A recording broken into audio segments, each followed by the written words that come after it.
가장 네. 기억에 남는 콩쿠르이 있다면? 기억에 남는 콩쿠르요? 홍콩 국제 콩쿠르 갔을 때 1회 때 나가서 상을 받았었는데, 근데 그때는 1회였기 때문에 큰 콩쿠르들에 우승한 사람 40명을 초청을 해가지고, 그러니까 말도 안 되는 올스타전 같은 거죠. 심사위원장이 블라디미르 아시케나지였어요. 근데 제가 왜 그랬는지 모르겠는데 하얀색 블라우스를 입고 연주를 시작을 했거든요. 자켓 안 입고 검은색 바지를 입고 연주를 했는데 자신감이 넘쳤구나. 근데 너무 재밌는 게, 그날 홍콩 신문에 이제 나오기 시작을 하는 게 He looks like a 미쉐린 심볼이라고 이제 그게 나오는 거. 이제 아시케나지가 호명을 해갖고 상을 받았어요. 근데 이 사람이 정말 키가 150, 작은 거인. 150cm밖에 안 되는 조그만 사람이에요. 작은 거인. 터벅터벅 걸어오는데 심장이 떨리는데, 저는 뭐 상을 받았으니까는 뭐 축하한다든지 뭐 이렇게 안아주든지 이제 그걸 기대하고 기다리고 있었는데, 제 뱃살을 갑자기 이렇게 양손으로 툭 잡는 거예요. 그게 또 신문에 기자한테 찍혀가지고 그 홍콩 신문에 나왔어요.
독일에서도 한 아까 전에 8년 정도, 네. 만 8년 정도 공부를 하셨다고 했는데, 공부하신 곳이 어디였죠?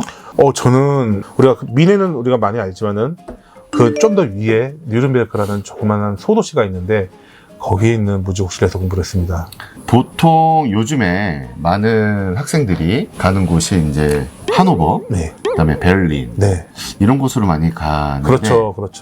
우리 성훈 씨는 뉘른베르크 쪽으로 가셨어요?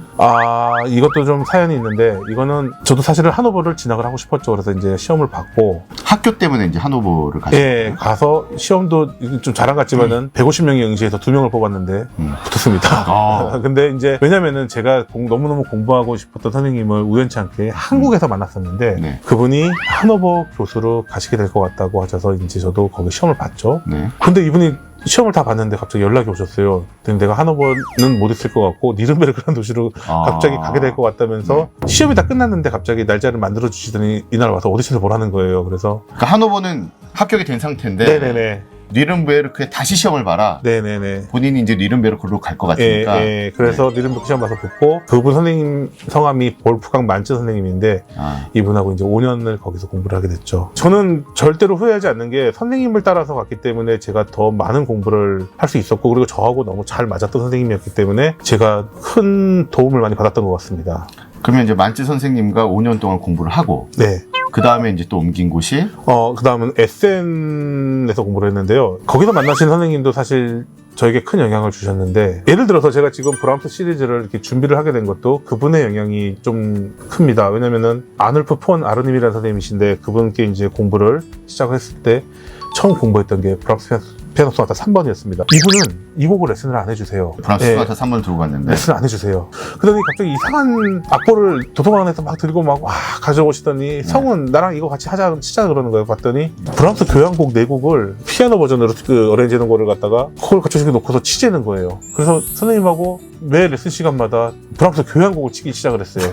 사실 모든 어느 작곡가든 베토벤도 그렇고 브람스도 그렇고, 이 교향곡을 들으면은 그 음악의 깊이와 그 음악의 모든 정형화된 형태들 막 이런 것들이 다 눈에 보이거든요. 그렇죠. 그러다 보니까는 이 교향곡을 배우면서 이 악장들이 가지고 있는 성격들, 이 브람스의 정말 깊이 있는 음악들이 어떻게 나오게 되고, 그러다 보니까는 곡을 대하는 자세가 달라지게 되고, 그리고 그분이 제일 전문으로 프로페셔널하게 하는 게 슈베르트였는데, 슈베르트도 그분께 많이 배웠지만, 이제 브람스를 배우다가 제가 정말 푹 푹 빠지게 돼가지고 그래서 언젠가는 이 전곡을 한번 도전해보고 싶다는 생각이 들어서 지금 이제 그거를 실행에 옮기고 있는 중입니다.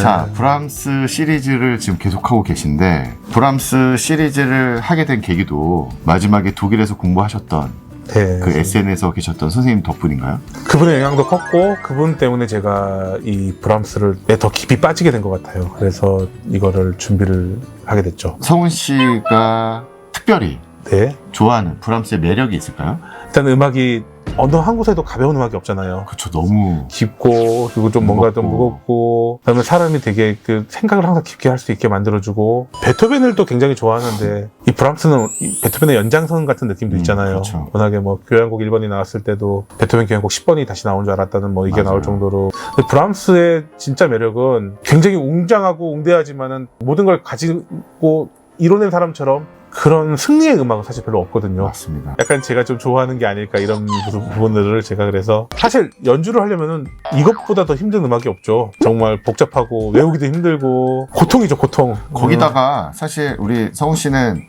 피아노 곡뿐만이 아니고 네, 브람스의 피아노 트리오, 피아노 퀄텟, 네. 피아노 퀸텟 이런 것까지도 같이 예, 이제 퀄텟은 지금 하고 있는 중이고 퀸텟은 이제 연주가 남아있죠, 하나가 이제. 네네. 근데 제가 브람스 음악을 교향곡도 워낙 좋아하다 보니까는 이 피아노 퀄텟이나 트리오도 그렇고 퀸텟도 그렇고 작은 교향곡의 축소판이잖아요, 어떻게 보면. 어떤 분들은 네. 피아노 트리오다, 피아노 퀄텟이다 이러면 아, 피아노 좀 쉽겠구나라고 생각을 하는데 전혀 그렇지 않거든요. 절대 아닙니다, 절대. 왜냐면 도약이 너무 많고 일단 보게 보면은 거기다가 다른 악기와 또 밸런스까지 또 그렇죠, 맞춰야 되는 그렇죠. 신경을 또 써야 되는데 그렇죠. 그런 매력을 또 느끼시면서 연주를 하시겠네요. 뭐 고통을 좋아한다고 생각하시는 것처럼 말씀하시는 들리는데 갑자기. 아, 근데 그 안에서 얻어지는 희열이 또 굉장히 큽니다. 또 그 절절함, 애절함, 그리고 또 그 뭔가 젊었을 때는 정말 왕성한 혈기들 막 이런 것들도 보면은 그런 에너지를 거기서 얻기도 하고 그리고 이 곡을 연주를 하려면은 사실 또 엄청난 스태미나가 필요하거든요. 언제까지 하실 거예요? 브람스? 욕심 같아서는 마지막 8 시리즈에 협주곡 1, 2번을 네. 다 연주를 한번 해보고 싶습니다. 하루에? 예, 하루에. 이 두 곡을 지금 와. 배우기는 해놨습니다. 그 연주도 해봤고, 좋은 기회가 생겨서 이제 브람스 협주곡들도 연주를 해봤는데, 하나 맞춰도 물론 정말 너무 힘들죠. 힘들죠. 쓰러질 정도로 힘든데, 그렇기 때문에 해보고 싶습니다. 두 곡을 다. 팬으로서 조금 더 세세하게 길게 가주시면 어떨까 뭐 그냥 저는 그런 생각도 하거든요. 일단 지금 제가 브람스를 꽤 오랜 시간 했고, 코로나 때문에 물론 연주를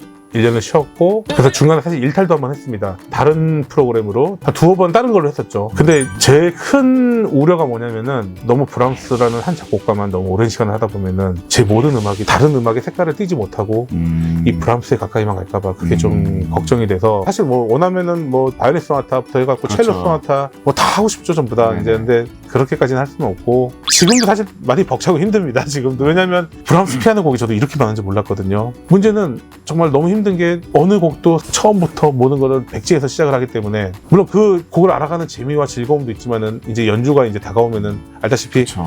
무대에 처음 세워보는 곡들이 주는 그 공포심 있잖아요. 예, 그런 게 이제 느껴지기 때문에 아무튼 뭐 그래도 지금은 행복하게 하고 있습니다.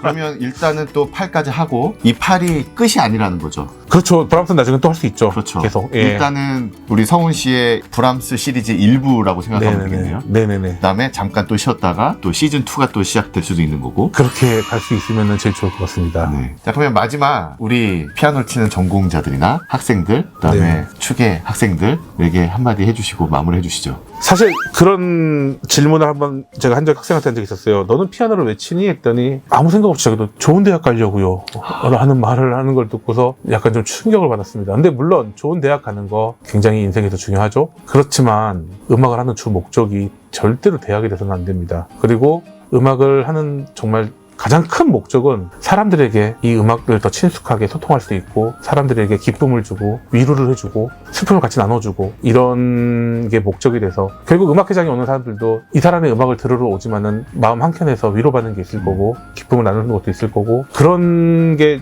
음악을 저희가 하는 진짜 가장 큰 목적이잖아요. 그 음악의 본래 목적을 잃지 마시고 그냥 꾸준히 정진하시기를 학생들에게 당부를 하겠습니다. 좋은 말씀 감사합니다. 그러면 여기까지 우리 피아니스트 김성훈 씨를 모시고 네, 이야기를 들어봤습니다. 다음에도 좋은 연주자 모시고 함께 이야기를 나눠보도록 하겠습니다. 네, 불러주셔서 감사합니다, 선생님. 감사합니다. 네, 고맙습니다. 네.